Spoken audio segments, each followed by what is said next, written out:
Hey, guys! Oh, man. That was some party. Super Bowl party. That was some Super Bowl. How long do we sleep, man? I don't know, man. How long did we sleep? The whole summer. You know what that means? We're It's back. time for the I formation.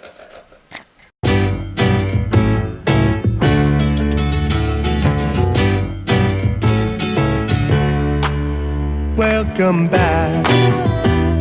Your dreams were your ticket out. Welcome back to that same old place that you laughed about.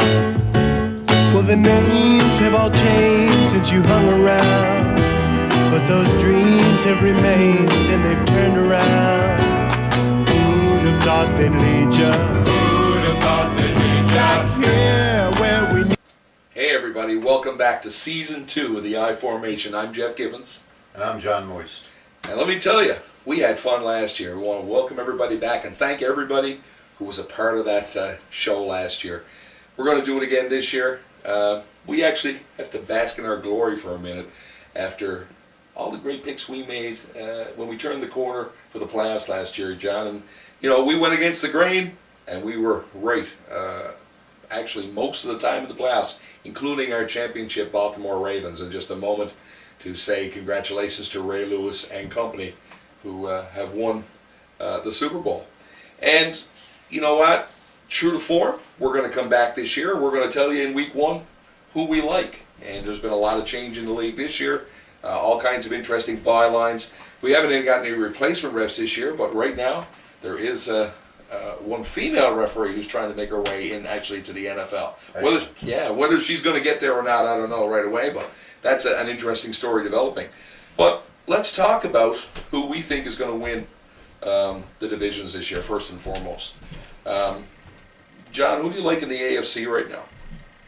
In the East, I got to give it to the Patriots. But I think that the Dolphins are an up-and-coming team, especially with the addition of that middle linebacker, Donnell Ellerby, that they got from Baltimore. He's a fantastic player, one of the best in the league. And Tannehill should come into his own this year. The addition of Mike Wallace as well at wide receiver will make a big difference in the Dolphins' offense. However, I don't think they've turned the corner enough yet to overtake Tom Brady and the New England Patriots. The Patriots are going to be starting the season without Wes Welker, however, who has gone to my Denver Broncos. And they have also lost Aaron Hernandez. He could be a serial killer, so that's another story we're following. Gronkowski is still injured for at least a few more weeks, and they'll be bringing in Zach Sudfeld as their starting tight end. Sudfeld is 6'7", good hands. He's going to be a good receiver. And who do you like? Well, first off, I just want to tell you, for picking the Patriots, you're a dingbat. I'm putting it out there, man. Even the Noah's talking. Even the Noah's talking. Listen, not going by heart at all, man. I've never done it before. I'm not about to start this time. Miami Dolphins, you're right. Mike Wallace, a huge acquisition for this team. But also, remember the number 2 draft pick overall, Deion Jordan, who was the defensive end who was 6'6", has 10-inch finger span. Like that's kind of impressive. He does like a 4.40 40-yarder. Yeah. You know, pretty fast. Again, Miami just yesterday signed Danny Watkins, who was the number 23 pick overall in 2011 for the Eagles. Yes. Giving them some depth at the guard position. Their O-line needs some work, and Danny Watkins could definitely be a part of that. That gives them a little depth now where rookie Dallas Thomas is the only reserve behind John Jerry and Richie Incognito on that side. You know, giving them a little bit of room to breathe, but people are questioning his commitment to the game. When he was drafted, he spoke about being, maybe wanting to be a firefighter instead of an NFL football player. Maybe the change of venue makes a difference in a team that we're going to be concerned about ultimately other players. And I want to talk about that in a couple of minutes. But that's the Dolphins for me. And I think that we're pretty much on the same page with most of the rest of the AFC. Mm-hmm. So, just if I may, we'll talk about the West, the Broncos. I mean... I don't think anybody in that division can touch the Broncos right now. They have had some injury trouble. The Kansas City Chiefs are going to have a much better year this year than their 2 wins last year. I would not be surprised to see the Chiefs win 8 or 9 games and may push for a playoff spot, especially if Jamal Charles stays healthy. But I definitely think that the Broncos will win the West, especially with the addition of Wes Welker. Peyton Manning is going to be thrown to him early and often. Demaryius Thomas is still there, a wide receiver, and Eric Decker as well. They have a formidable wide receiver core, and their ground game is going to be by committee, so it's going to be a very interesting Broncos team. Defense is still solid. They lost Doomerville due to a fax machine problem. That's right. It's like a And he's got contract malfunction of today's world. That's right. Yeah. Yeah, thinking about the North too. And interesting, we both picked the incumbent Ravens, to come out and win this division. Absolutely. Even though Yeah. Donnell Ellerby's gone, Eddie Reed is gone, Ray Lewis is retired. Yes. But you're right, and I like that term by committee. I think this is a team that thinks as one cohesive unit and will find a way to fill the holes. And I think they have made some acquisitions to look at in that defensive back. Well, when you look at their pass rush, I mean, you got quarterbacks going to be looking at Nada, Suggs, and Doomerville coming at them, and I wouldn't want to be playing quarterback against the Ravens this year. I can guarantee you that.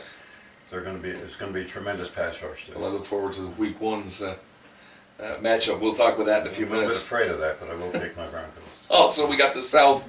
We're still picking the Texans, and I think that's, you got 2 teams there underneath the Texans, I think, that are on the cusp. In the Tennessee Titans, I think that will be weaker this year, but are moving in the right direction of rebuilding. Yes. You've also got Andrew Luck and the Indianapolis Colts, which I think are one step still away from greatness. I don't think that they can take the division from Houston right yet.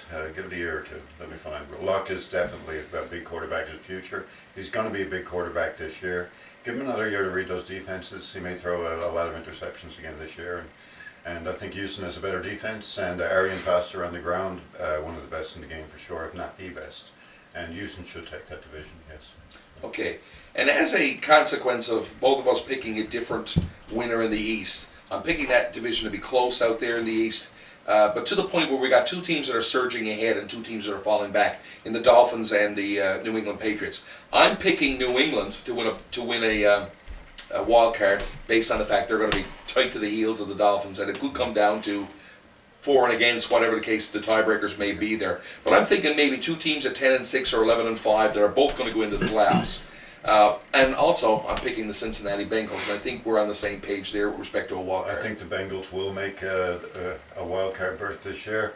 They have a tremendous front 7. Geno Atkins just signed a $55 million deal with them today. They've also got Johnson. These guys, they've also picked up James Harrison at linebacker, and these guys are going to be mean. They're going to be coming after the ball. They're going to be one of the best defenses in the game this year. Good. So that's the AFC. The NFC now, again, let's look at the 3 sides that we both agree on. I mean, in the West, we're both picking the 49ers. I know some of the pundits out there are picking that to be really close, possibly a Seattle Seahawks sort of a, maybe a winning that division. A lot of interest in the Seahawks team and Wilson and everyone around there. And that's a pretty cohesive unit. We've also got in the North, we're both picking the Green Bay Packers. Yes, for sure. The new and improved Green Bay Packers. And also in the South, the Atlanta Falcons. And again, that's come under some kind of fire as well. I know preseason is preseason, but the Falcons go 0-4. Are they the team that that had that soft? Though. Yeah, but we'll see. From a wild card, or now in the East, we have agreed to disagree here. So what's your pick of the East? New York Giants. I think that they still have solid receiving core. Victor Cruz is injured right now. He will be playing, but I think that Ruben Randall can come in there and fill into that role. And I think that the Giants have a good ground game. I think they still have a great defense. And I'm not saying that the Giants are going to run away with this division. The Redskins still have a great team. I just think that the Giants are a better overall football team, the Washington Redskins. And it's going to be decided by 1 game, I think. And Dallas Cowboys, don't count them out either. Okay. They can put it together. Yeah, there's 3 teams. They have offensive line trouble though in Dallas, so that may keep them from. we'll see. Tony Romo again. Will he show up this year? And that's something that Romo's a good quarterback. I always do. maybe he gets a bad rap, but sometimes there's pieces of that game missing in Dallas that never seem to all come together. I remember last year I picked Dallas to beat the Giants in Week 1. Remember, and that was an upset. One of the few that I hit last year after those first couple of weeks. But I remember that Romo showed up, didn't blow that fourth quarter lead that he's used to doing. So they're going to need something there. In the big scheme of things, I think that my reason for not picking Washington to win that division again is because I don't think that they have done enough to shore up their secondary. I think they're going to get really, I mean, they're in a division. They got Romo, you got Manning. These guys are going to be throwing the ball. Michael Vick as well. And I think that Washington is going to get, their secondary is going to get burned. I think they're going to give up a lot of points. And there's the irony. I'm picking Washington to win this division based on, I think, a similar performance by RG3. You've got Morris. You've got able-bodied offense that's going to, they'll play the way they played last year. But from a defensive standpoint, I'm seeing now, I watched their preseason game, again preseason, but you know what? They're still playing the game, and I'm always going to contend that there's a certain amount of truth, a kernel of truth in how a team plays. It may not mean as much, and it may not be, my secondary team is better than your secondary team, but I saw Ryan Kerrigan line up on one side up front on the defense, and I watched him handle Ben Roethlisberger. And then I stopped and thought about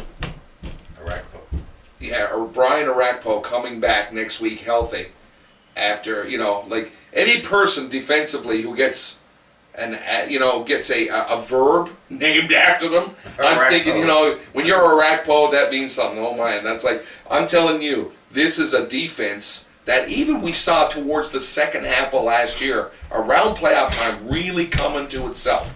London Fletcher is a perennial performer.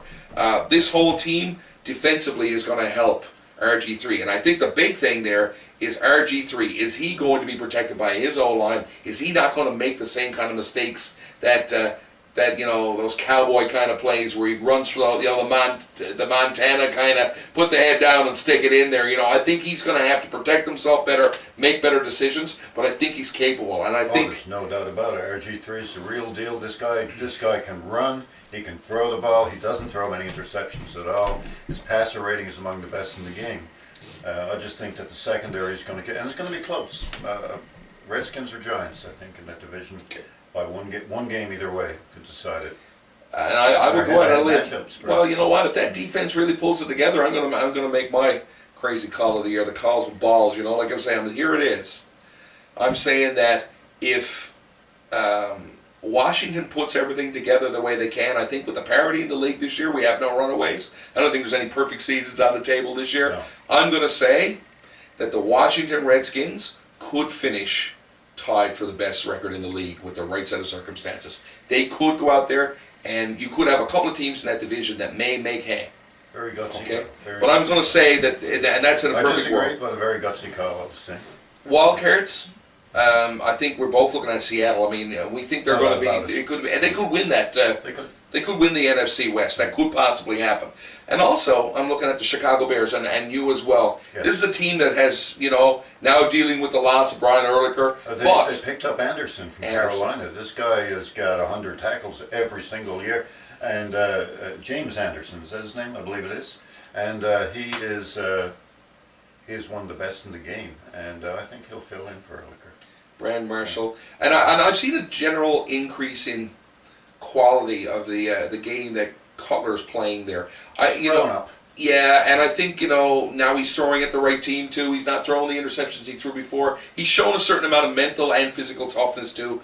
I think that, he's the real deal. I think that he's finally acclimated himself to that role there. And now with Brandon Marshall back out wide, there could be something interesting there, and I think they're always a perennial favorite.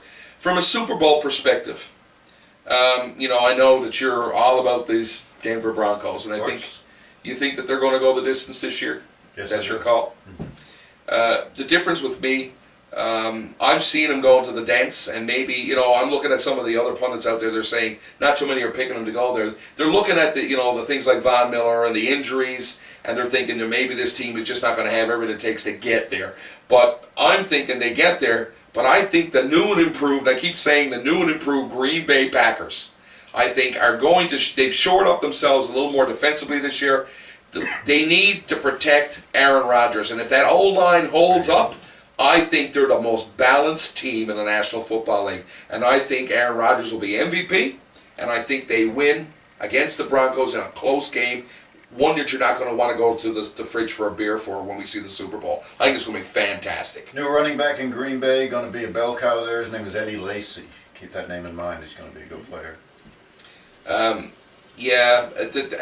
Now, one other thing before we get into the regular segment. I know this year, first one of the season, we do a lot of talking and we stick it out there. But it was kind of funny. I just last week watched our shows from last year, and it was amazing how much we sort of hit on. You know, not that we're like psychic or anything, but you know what? It was interesting just to see how we did. Who do you think is the surprise team of the year? I'm going to pick the Carolina Panthers. Not only will I pick the Carolina Panthers to be the surprise team this year, I think that they beat Seattle this week. And I'm going to get hit with the dingbat again now, I believe. But they have Hardy and Johnson as defensive ends. These guys are sack machines. They're going to pressure the quarterback. And in the middle they have Luke Kuechly. And he was the defensive rookie of the year last year. And he actually reminds me of Ray Lewis. He plays that well. He's not the next Ray Lewis. I'm not saying that no one's ever going to match Ray Lewis. But this guy Kuechly is going to be a force. Maybe I'm going to call him as the defensive player of the year in the NFL. And I think Carolina, with their defense and with Cam Newton, who is quite capable of carrying that offense, I think Carolina is going to be a surprise this year. They may very well be, but I still don't see them beating Seattle. Anyway, moving on. Who's your surprise team? My surprise team is going to be hard not to be the surprise team. I'm expecting a lot from my Miami Dolphins this year, and for those who've known me for the amount of time that John has known me, I've never put myself out there with my heart instead of well, I shouldn't say never, but to pick something for the year and say they're going a distance. I'm not picking the Dolphins to win the Super Bowl, but I am picking them to win the AFC East. And we all know that here's the rest of the league and here's the AFC East. The last 10 years, the best of the worst. I think they're turning a corner. We're seeing better football teams coming from that side of the schedule. The Patriots, I'm not convinced are going to hang around. They made a lot of changes this year, and a lot depends on Brady delivering the goods to a new receiver corps. But when we talk about the Dolphins winning the AFC East, several things have to happen, and here they are in no particular order. Ryan Tannehill has to have a breakout year, and you already made that statement. I think he has the offensive threats in people like, well, Mike Wallace now, Brian Hartline. It's too bad we lost Justin Keller in preseason for the year. Putting him in the tight end role sort of changed the ideas. After releasing someone like Anthony Fasano in the tight end position, there must have been plans. We also have to see, with the absence now of Reggie Bush, Lamar Miller, and of course Daniel Thomas on the ground. Lamar Miller has won the starting role. I think, yeah, Thomas is still, they're a 1-2 kind of a team anyway. I agree. I think Thomas is going to get the ball when he's on that goal line. I think, or maybe on the goal line. Miller's going to have to prove himself being the new kid on the block. He gets the start, but I think he's going to, he's going to have to prove them. Solid questions surrounding the defense, and you keep telling me about Miami giving up that big play out wide, and that's the one thing they're going to have to concern themselves with. But now, you know what? The team has become stronger. With the tuck rule gone this year, I think that's going to even the playing field for a lot of these defensive teams. The Patriots have consistently, believe it or not, as you told me, have been one of the highest ratios of turnovers as a team in the NFL. Strippers. They go for the ball. Right? But I mean, now, with the tuck rule, Miami needs to force turnovers. That's one thing where their game lacks. The addition of Donnell Ellery should take care of that pretty good. Deion Jordan up the middle too, with 6 foot sitting, those 10-inch hands, I should It's say. going to be hard to run against him. Cameron Wake is a machine. These guys out wide, they're going to have to force that play. But you know what? If that front line, defensive line, causes that many Pressure more that third quarterback, downs, yes. I think it'll take care of itself. I think, you know, that has to happen. So we got the defense, Tannehill, Mike Wallace, and Lamar Miller all having big years, spells the AFC East title for the Miami Dolphins. And it'll be good to see a different color up at the top of that board. I hope you're right. So that's where we are for this year. Stick around, folks. We're going to give you our feel on Week 1's games. Hi, and welcome back to the I-Formation. We're going to tell you quickly what our picks are for this week's games. And we're going to go through all of them. We're looking at some format changes maybe over the next couple of weeks. Once we get into that, we may be only doing some of the games and posting all of our picks to our Facebook page. So remember, like us on Facebook and you'll be able to chase us there. We'll also be giving you updates during the year, how we're doing in the pick pools that we're working against the pros. Let's start with the Thursday nighter, which we're going to see and maybe doing a remote from. It's the first day of the season. Baltimore is in Denver. Who do you like there? I like my Denver Broncos. They got Peyton Manning, we got Wes Welker, Denarius Thomas, Eric Decker. We got a lot of offense there, and we have running back by committee on the ground. Monte Ball, big player, and I like Denver to win this one. Close game though. You'd like Denver to win this one, you mean? They will. I'm going to tell you, I'm picking the Baltimore Ravens to go into Denver with a team that's in disarray now with Von Miller off suspended, some of the injuries that they're dealing with right now, and I think that they're going to go in and show that they are still Super Bowl contenders. I think they will have to play a great game against the Denver Broncos, but it's going to be a good game to watch. It is. Definitely. Yeah. Minnesota and Detroit. We both see this the same way.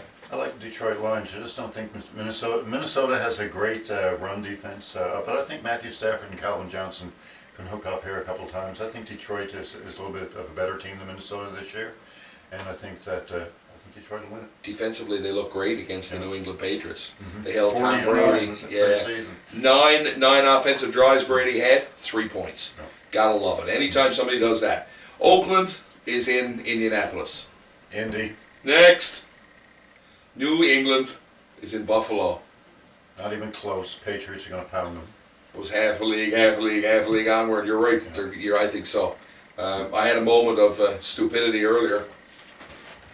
I said this might be close.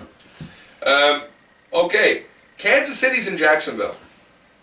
Jacksonville has nothing. Kansas City is an improved team this year. Alex Smith, the quarterback. Although I know that a lot of people are not on the Alex Smith bandwagon. I always have been. He can read the defense. He can manage a game. And you got Andy Reid coming in there. Is going to be good for Jamal Charles. Andy Reid's the running backs coach. I think KC is a big year, and I think they beat Jacksonville this week. Andy Reid is a stalwart. Yeah. All right. Cincinnati in Chicago. Now, we can agree on one thing here. It's going to be a close It's going game. to be a close game. No doubt about it. And we're both on different sides here. I like Cincinnati by 3 points. Their front seven is formidable. I think Chicago holds court at home, and I think they win by a field goal. So let's see how that one goes. Okay. Tennessee and Pittsburgh. Tennessee, as you said, is on the right track. Not good enough to beat Pittsburgh at home right now. Pittsburgh still has one of the best defenses in the game, and Pittsburgh should win this game. Just point of order there, Isaac Redmond starting running back for that team. Yeah, and they released Jonathan Dwyer there earlier in the week as well. So. Yeah. Okay, we've got Atlanta at New Orleans. Well, I think that the Saints are going to put a stop to Atlanta's unbeaten season in the first week, like you said earlier. Yeah, I think that you're right. I don't think Atlanta's all that in a bag of chips. And they're going to start to see problems, I think, now with the entire New Orleans team being back after this whole Bounty Gate thing rolled over. I'm pretty sure Drew Brees, said that the damage was done. The door had been barred after the fact. And I think that was a team that nearly did the unthinkable and made the playoffs last year. I mean, they fell short. But they had a couple of hands tied behind their back. I think that they come into New Orleans, and I think they make a statement. Yeah. Tampa Bay at the Jets. I don't think the Jets got much this year, and I think that Tampa Bay has one of the best running backs in the game, and Doug Martin. I think he's going to run all over the Jets. Definitely I'm picking Tampa in this one. And this will be, from all appearances, the first rookie start for Geno Smith. It looks like now, from what we're hearing, that Sanchez's shoulder injury is worse than they were saying. That's the line. I think it's more of a case like you're going to sit your ass, and we're putting in Geno Smith, and I think that might have come from above Rex Ryan, because Rex Ryan, Sanchez is his fair-haired boy, and he would like for him to succeed. I'm pretty sure that in the preseason, Smith, if he was given the chance, could have thrown 30 touchdown passes, and Ryan would have found a way to bench the kid. So, you know what? Going to have a hard road ahead of them, starting it with a Tampa Bay defense that's going to give them trouble right from the beginning. And like I say, the best defense sometimes is a good offense. And pounding that ball on the ground with Martin, I think it's going to be a long day for those Jets. Now here is we're going to say, the pick of the week. And both of us have decided that we're looking at this the same way. Miami is going into Cleveland. Right now, they are 1 point underdogs according to the line. Yeah, I'm going to call this our pick of the week because most of the experts are picking Cleveland to win this game. Tough game for the Dolphins at home, no doubt, or for on the road with Cleveland, playing in the dog pound. And, Trent Richardson has come of age. Definitely. I think it's going to be a tough game. It's going to test that new defensive package that Miami has. But at the end of the day, I think the Dolphins are just going to be too much defensively for this I'll team. score here. How about 17-14 Miami final? I figure they win by at least 10.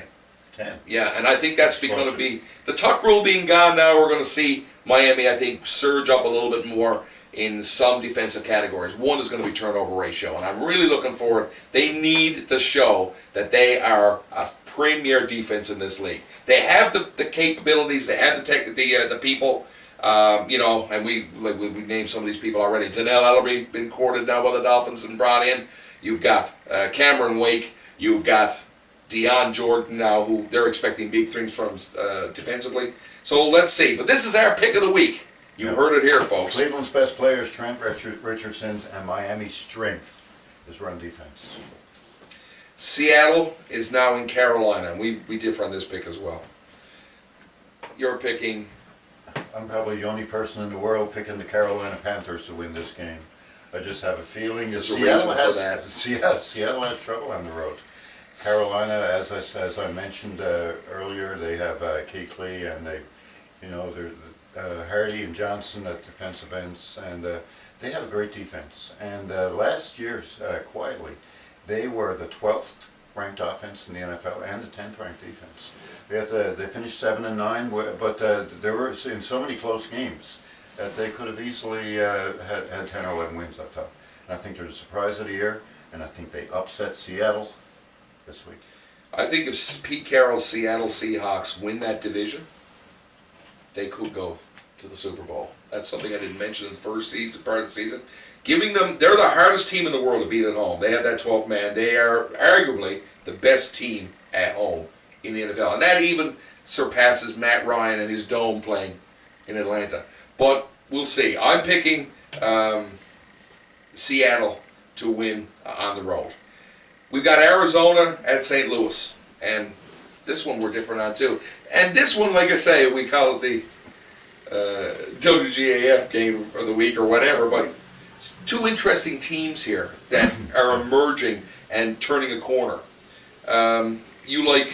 I like St. Louis's defense, and I know that Arizona is much improved and offensively. They have Rashard Mendenhall now. They picked him up in Pittsburgh.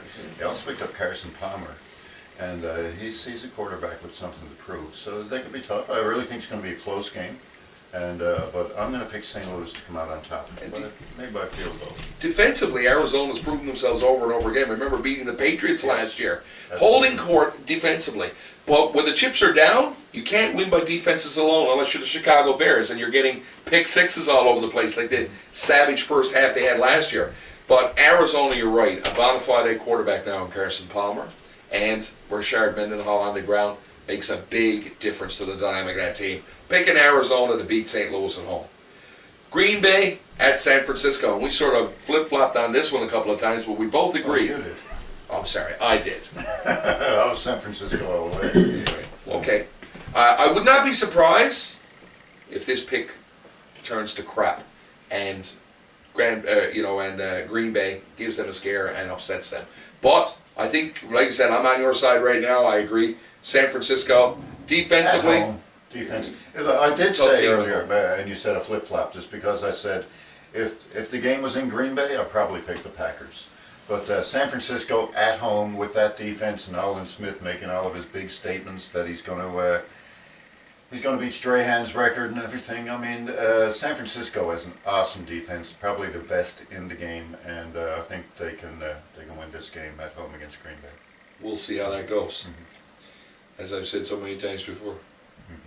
We've got the New York Giants and the Dallas Cowboys in the divisional matchup. They're in Dallas. This is how the season started last year, as you remember. Yes. Last year, you picked the Giants, and I picked Dallas. This year, we both agree that we think the Dallas Cowboys are going to win it all. And on the strength of Tony Romo playing the way he can at home. Des Bryant coming of age. You know, Cruz not 100%. Marco Murray on the ground. Cruz not 100%, big thing. And Brown out of the lineup now. That's right, Andre Brown is injured for the Giants as well. So, yeah, a lot has to happen there for this to be able to beat this Dallas team. Dallas can beat themselves, though. That's the one thing that always hangs in the picture. They play the game they're capable of playing. They should be able to handle Giants in week 1. Big thing here, watch out for DeMarcus Ware because he's going to be in Eli Manning's face all day long. And we all know how that ruins a picture.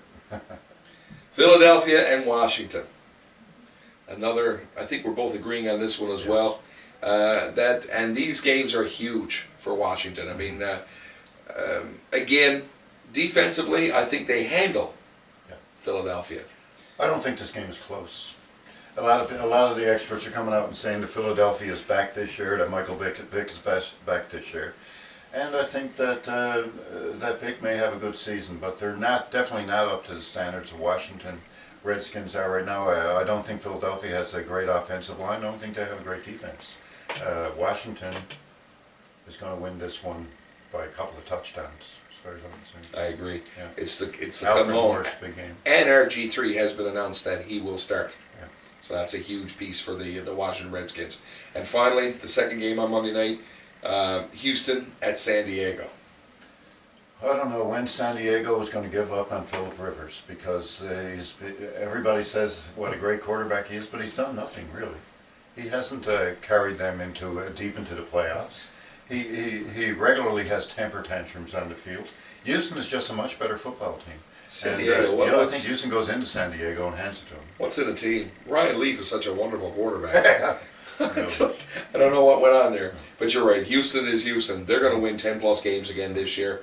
You know, with Watt defensively, and now Ed Reed. Now I don't know where that Ed Reed thing is going right now. I know he seems they seem to be claiming he's damaged. His athletic ability might be waning a little, but he can still read the defense better than anybody in the games. And Matt I Shaw wouldn't worry about Ed Reed. is a blue-collar quarterback that gets the job done. Yes. And of course on the ground, Arian Foster. arguably one of the best. Sorry, Mr. Peterson. That's just silly, Adrian Peterson. Peterson's the best. You know what? He's not beating Dickerson's record. And I'm going to go out on a limb and I'm going to say he won't beat Dickerson's record. And further to that, it's going to be a player like someone like a Doug Martin that's going to come up out of nowhere. I mean, that boy had 1,500 yards on the ground in his rookie season and over 2,000 all-purpose yards. So don't tell me he's not in the mix. Peterson and this 2,500 thing, you know what? You've made the adjustments. You're a great running back. But you're not that great. Sorry. That's the way we see it this week. Stick around. We're going to come back and we're going to give you our player of the week and our team of the week. Hi, welcome back to the I Formation, and now we're back with our player of the week and team of the week. What do you think, Jeff? Well, from what we've discussed this week, I think we both come up with the same player. You know, we've got the Tampa Bay Buccaneers going into New York? The Jets, the struggling pariah that are the New York Jets. And I think that Doug Martin is going to have a field day and a picnic. Yes. When he gets in there. And he's going to run definitely 130 yards. I agree. And, I think it's going to be A hard couple to... of touchdowns, too. Yeah, maybe. Let's throw it in there, Yeah. And what else can we tell him? A smile for the camera, Doug. Just going to have a big start for the season. Going to be right up there in the NFL leaders for the first week. It'll make Mr. Peterson a little more humble because there's other people out there that can run the football. I'm starting to sound like I'm talking about Tom Brady here. I'm really sorry. No disrespect there, Mr. Peterson, because you are an incredible running back. But you know what? There are other people out there that can run the football. Team of the week. We've talked about Miami. We may as well both pick Miami as our team of the week. Oh, okay. Yeah. With honorable mention, I'm Oh sure. yes, of course, I said the Carolina Panthers. And I do believe that the Carolina Panthers are going to win this game. I'm not just trying to look like a genius. I think that Carolina has enough to beat Seattle. And I think that they're going to beat them by a touchdown. Actually. Okay, because you're really sucking at looking at a genius now. We'll see. All right. We shall see. All right. So, listen, it's new season and everything. So, we figured you needed something. Well, I'd just like to congratulate Tim Tebow on his new job at McDonald's, and you guys should all drop in there and see Tim, and remember, smiles are free. Yeah.